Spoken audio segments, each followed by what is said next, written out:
Hola, buenos días. Mi nombre es Cintia Ruiz y el título de mi trabajo es Estudio cinético y riológico de hidrogeles de quitosana y polietilenglicol a partir de la reacción de Diels-Alder. La cicloadición de Diels-Alder es una reacción de química Click conocida por generar cicloaductos altamente selectivos y regioespecíficos. Esta reacción procede entre un dieno y un dienófilo como furano y maleimida a temperaturas por debajo de los 100 grados centígrados, mientras que a mayores temperaturas puede aparecer la reacción inversa de retro-Diels-Alder. El objetivo de este trabajo fue evaluar las características viscoelásticas y la cinética de gelificación de la reacción de Diels-Alder entre la N-furfurilquitosana y derivados maleimida, di y tetrasustituidos de polietilenglicol. La quitosana se modificó con furfural mediante aminación reductiva y se empleó cianoborhidruro de sodio como agente reductor para la obtención de la N-furfurilquitosana. La N-furfurilquitosana se entrecruzó con derivados de maleimida, di y tetrasustituidos de polietilenglicol mediante la reacción de Diels-Alder. A partir de esta se formaron hidrogeles claros y transparentes. Posteriormente, se evaluó el proceso de gelificación y las características viscoelásticas de los hidrogeles formados bajo condiciones isotérmicas por rheología de dinámica. Se pudo observar cómo, a medida que la temperatura aumenta desde 50 a 90 grados, el tiempo necesario para alcanzar el equilibrio disminuye de las 12 horas a las 2 horas, mientras que los módulos elásticos de los hidrogeles obtenidos disminuye con la temperatura. A partir de estos resultados y utilizando el criterio de Chamonix-Winter, en donde N es el exponente crítico de relajación, pudimos determinar el tiempo crítico de gel a diferentes temperaturas. Durante el tiempo crítico de gelificación, la tangente de pérdida es independiente de la frecuencia. Por ello, la determinación del punto crítico de gel a partir de la determinación simultánea de la tangente de pérdida a varias frecuencias mediante rheología dinámica es un método que nos permite interpolar la determinación del punto crítico de gelificación. En la figura número 4 podemos observar la determinación del tiempo crítico de gelificación para los hidrogeles obtenidos a 50 grados. Y en la tabla número 1 podemos observar el tiempo crítico de gelificación de los hidrogeles obtenidos a diferentes temperaturas. Podemos observar cómo a medida que la temperatura aumenta, los tiempos críticos de gelificación disminuyen y de manera inversa la fortaleza de los hidrogeles. Debido a que el tiempo de gelificación es un reflejo de la cinética de la reacción y tomando en cuenta de que K es la constante de velocidad, C es la concentración de los grupos funcionales y N el orden de reacción, podemos expresar a la ecuación de la cinética de reacción como la siguiente.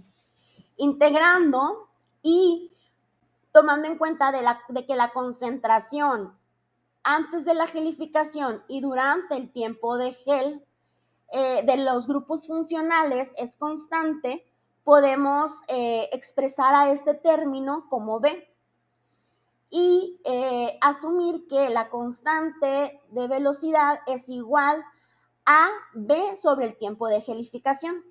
Dado que esta es una expresión de la cinética de reacción y que tiene dependencia con la temperatura, y sigue un comportamiento de tipo Arrhenius.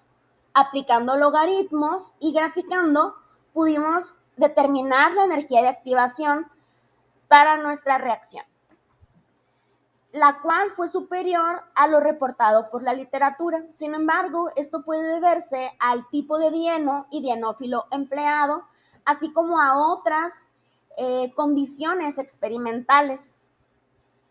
Adicionalmente, la polaridad del solvente, así como la aparición de interacciones hidrofóbicas forzadas, pueden generar un empaquetamiento del dieno y el dienófilo, lo cual favorece el aceleramiento de la reacción.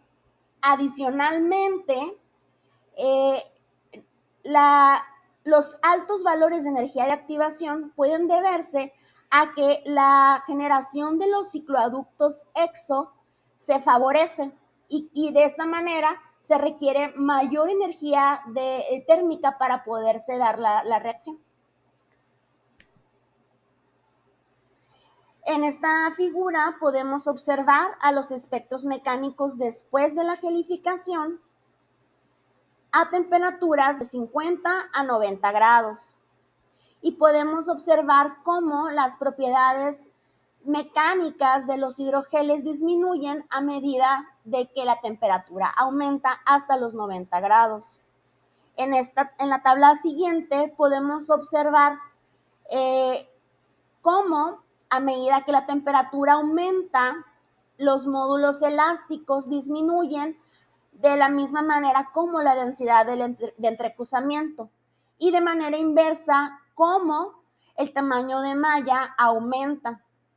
Esto puede ser explicado ya que a medida que la temperatura aumenta, también aumenta la velocidad de reacción, lo que disminuye el movimiento segmental de las cadenas poliméricas, lo que hace que el acercamiento de los grupos funcionales reactivos se disminuya.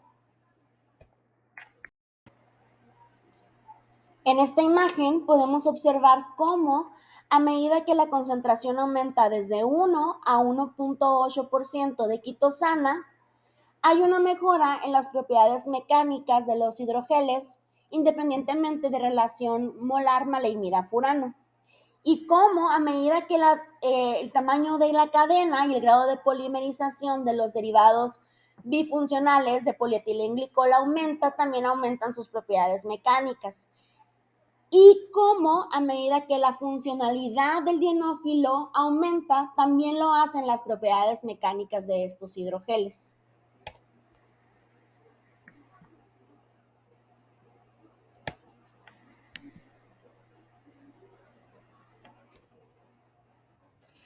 En esta imagen podemos observar los espectros mecánicos a diferentes temperaturas de los hidrogeles obtenidos a 70 grados. Y podemos observar cómo a medida que la temperatura aumenta desde los 25 hasta los 70 grados, hay una mejora en las propiedades mecánicas de los hidrogeles. Sin embargo, a temperaturas superiores, hay un debilitamiento de estas propiedades mecánicas. Estos resultados fueron llevados a un gráfico de tipo Arrhenius y observamos cómo efectivamente al aumentar la temperatura hasta los 70 grados se sigue un comportamiento tipo Arrhenius. Sin embargo, por encima de esta temperatura hay una desviación de este comportamiento, lo que nos habla de que el carácter dinámico de la reacción debido a la retrodiel-Sandler está teniendo lugar, lo que indica que hay un rearreglo de los enlaces covalentes de los cicloaductos y una ruptura de los mismos, lo que genera este debilitamiento de las propiedades mecánicas. Como conclusión tenemos que el análisis cinético indica que la densidad de reticulación y las propiedades elásticas parecen estar controladas por la difusión de los segmentos poliméricos, más que por la cinética de reacción. Una vez formado el hidrogel, se mostró una mejoría en las propiedades mecánicas con la temperatura hasta los 70 grados. Por encima de esta temperatura se produce un ligero debilitamiento de las propiedades mecánicas, muy probablemente debido a la retrodiel.